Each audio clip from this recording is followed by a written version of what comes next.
Abraham Maslow was a psychologist from the 40s to the 60s, and based on observing people over the years, he determined that we all have this hierarchy of needs that we try to fulfill as we mature.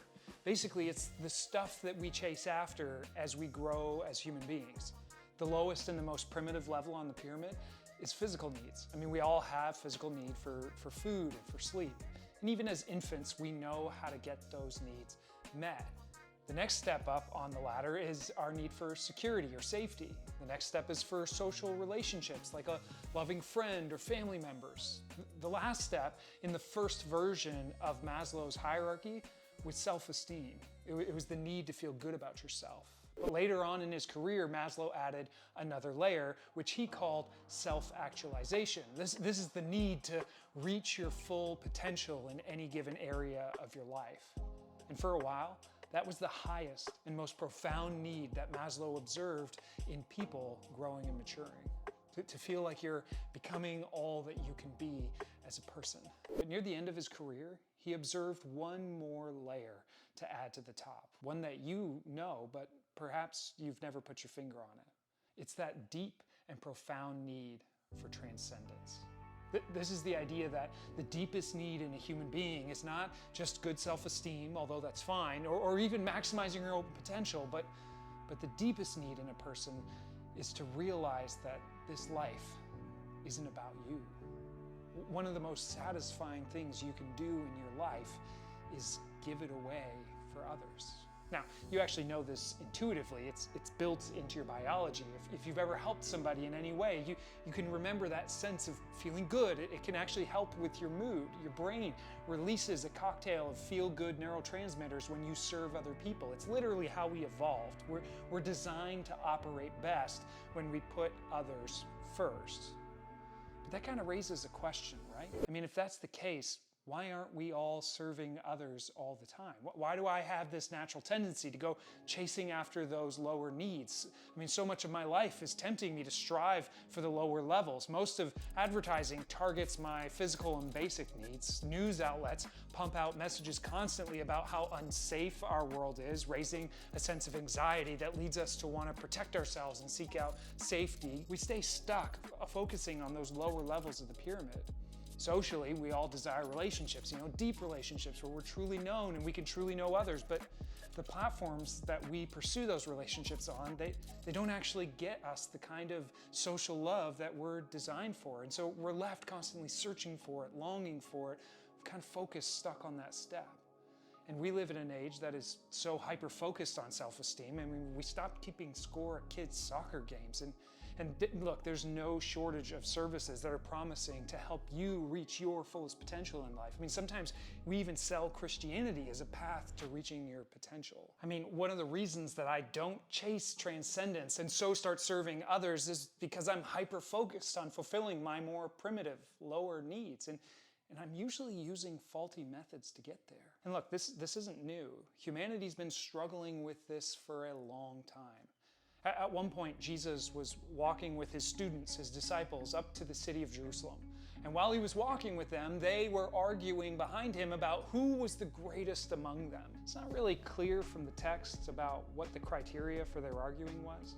Was it net worth, toughness and hard work, passion? Was it who knew Jesus the longest? Whatever it was, Jesus turned around and told them to knock it off like a dad on a road trip. Shortly afterwards, though, two of the students, James and John, they came and they said to Jesus, "Let one of us sit at your right and the other at your left in your glory." In your glory? What does that mean? Well, they thought that Jesus had come to throw out the Roman overlords from Israel's promised land. They were supposed to be the chosen people of God after all. Moses said that God called them a kingdom of priests, and right now they kind of felt like they were at the bottom totem pole of serving the Romans, some other king, some different kingdom, watching and suffering as the Roman rulers exerted power over them, taking advantage of them.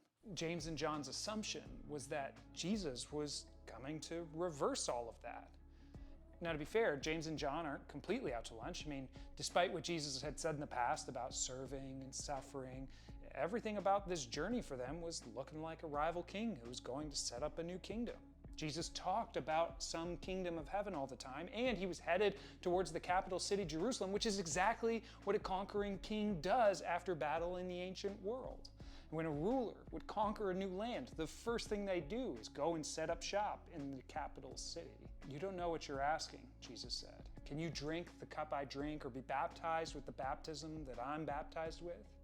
We can, they answered. The phrase, drinking the cup that I drink, is about sharing somebody's fate.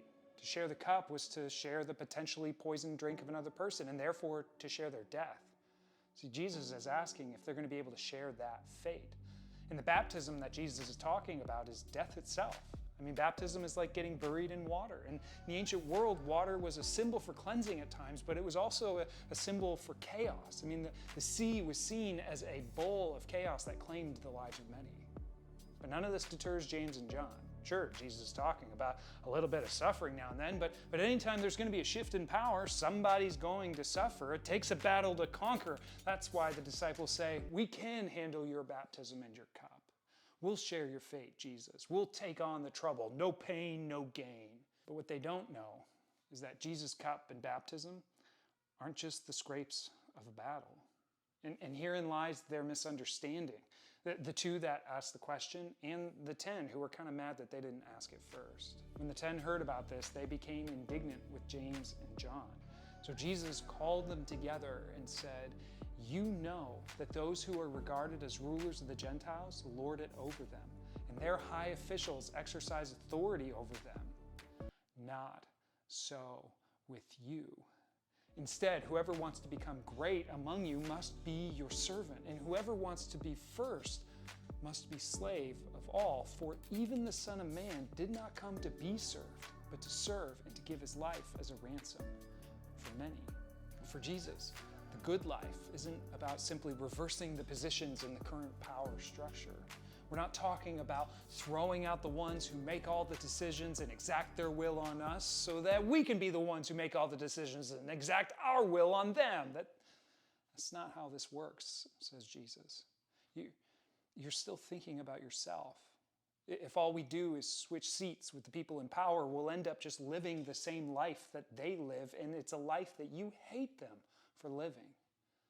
I mean, they use their position to abuse you, to take advantage of you. To use Maslow's hierarchy, they're still concerned with esteem and actualization. They're completely consumed by themselves. Not so with you. If you want to be great, you have to become the servant of all. If you want to be first, you have to put yourself last. Don't you see that the good life, the life that can withstand any storm in this existence is best lived when it's lived for others? I didn't come to be served, says Jesus. I didn't come to have all my needs met. I came to serve and to give my life as a ransom for many. And it's crazy, Jesus is so far ahead of his time with this. Your deepest need is not to feel good about yourself or even to reach your full potential. It's to realize that this life for you isn't about you. And Jesus modeled this both in his life and in his death. I mean, he said he would give his life as a ransom on behalf of many. And people say that all the time, right? Jesus died for me. But what does that actually mean? A ransom deal in the first century was a financial deal where you purchased the freedom of a slave. To put this in terms of Maslow's levels again, Jesus saw humanity as being enslaved to the lower level pursuits. I'm a slave to my own personal needs and wants, and that bondage causes me pain. And you know this. I mean, when I live my life for me, it ends up killing my relationship to you, to my wife, to my family, to my friends, to my neighbors. You don't have to be a religious person to see this either, right? I mean, we can all agree on what's wrong with humanity. The cause of our most basic and most destructive problems is that we're ultimately selfish.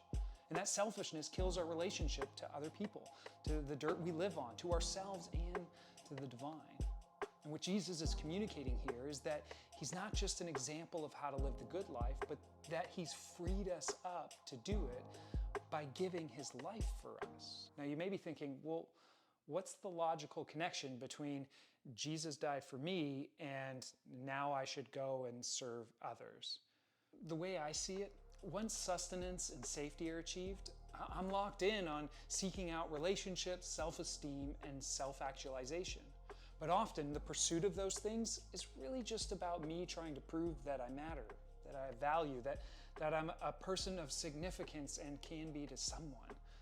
But the pursuit of proving to myself and to others that I have value and that I matter is kind of a full-time job. It's all consuming. I'm a slave to it. And that doesn't really leave a lot of room for serving others. But Jesus, in his willingness to give his life as a ransom for many, and I'd count you and me as a part of that many, he proved that he thought that we were worth dying for. And he claimed to be one with God, which means if he's right, the God of the universe thought that I and that you, that we were worth dying for. Knowing that means that I don't have to live my life chasing after self-esteem or reaching my full potential. I don't have to chase value, significance, or worth because I already have it. And so do you. Which means so much more of our attention can be freed up to serve other people, which is what we were designed to do in the first place. I mean, it's in your biology. Don't fight it. We were made to serve others. What if we put these words of Jesus into practice? Anyone who wants to be great needs to become a servant. I mean, what if you started seeing your career as an opportunity to serve? What about your friendships or your marriage? Seeing those as an opportunity to serve. Imagine a world where people pursued the good life by giving their lives away to others. Thanks for watching, and we'll see you next time.